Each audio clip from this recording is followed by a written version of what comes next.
In this video today, I'm going to go over my 2022 Specialized S-Works Levo and show you the things that I put on there to make this bike over the top. Come join me.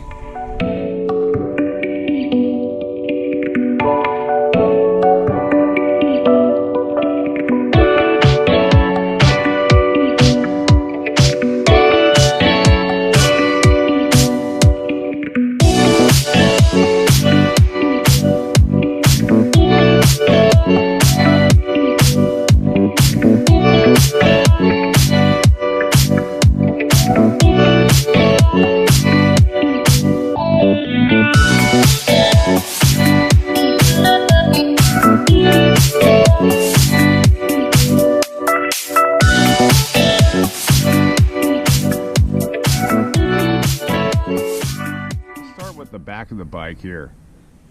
I got a 27.5 rear wheel on here, Industry 9's Enduro 315s, 32 spoke Hydra hubs. Inside those tires are a set of Cushcore experts. I'm running the Butcher Grid Gravity T9s from Specialized. Really good tire. I'm running 21.5 psi in the rear.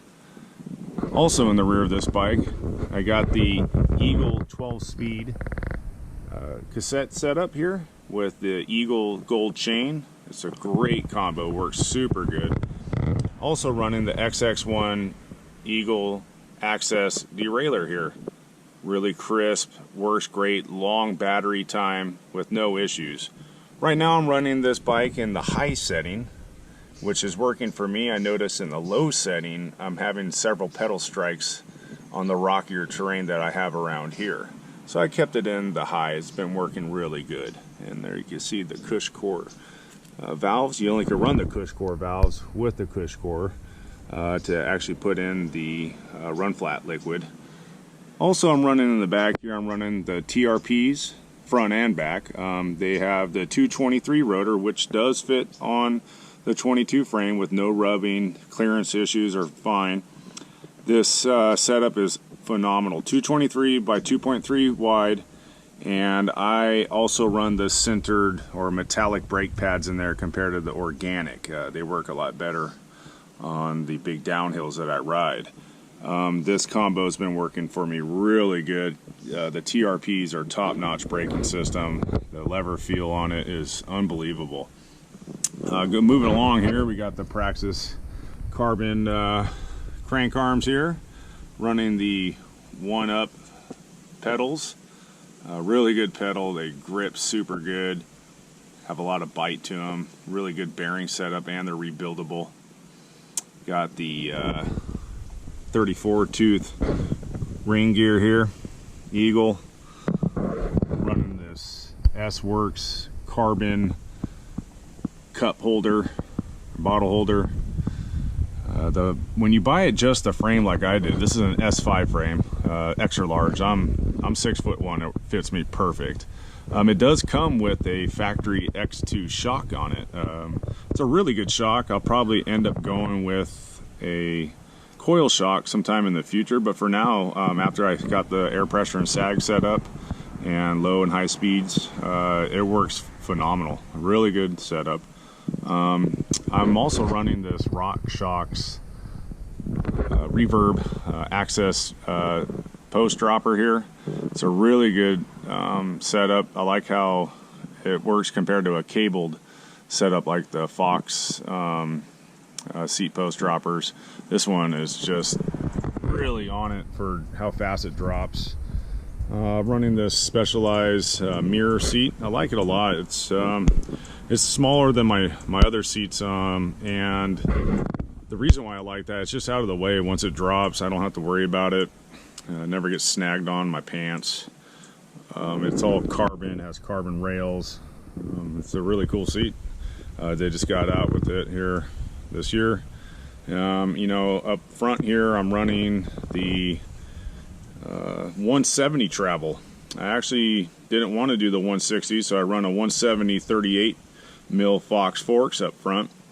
And that's also got that extra large mud guard on there, which is awesome. Just bolts right onto the air bleeders, and it already has some holes on the back for some bolts to go in too. They've been working really good. I have the 29 Industry 9 front wheel, Cush Core, Butcher Gravity T9s on there as well. And the 223 by 2.3 TRP rotor solids with the TRP and sintered metallic setup on there.